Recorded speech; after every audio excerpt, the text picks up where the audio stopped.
পাকা পটলগুলো ফেলে না দিয়ে এইভাবে একদম সহজ পদ্ধতিতে বাড়িতে একবারে বড়া বানিয়ে নিন। তো এইভাবে বড়া বানানোর জন্য ফার্স্টে আমরা পটলগুলো ভালো করে ধুয়ে নিচ্ছি, আর ধোয়া হয়ে গেলে দু সাইডে আমরা কেটে নেব। আর তারপরে এই পটলগুলো একটু আমরা চটকে নেব। আর এই পটলের বড়া বানানোর জন্য লাগছে পেঁয়াজ কুচি, আদা কুচি, রসুন কুচি আর লঙ্কা কুচি।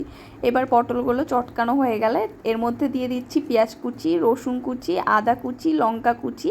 এগুলো দিয়ে এবার একটু ভালো করে মিশিয়ে নিচ্ছি। তারপর একটু পরিমাণ মতো লবণ দিয়ে দিলাম, আর তারপর দিলাম এর মধ্যে চালের গুঁড়ো আর হলুদ। তারপর আবার সবগুলো ভালোভাবে মিশিয়ে নিলাম।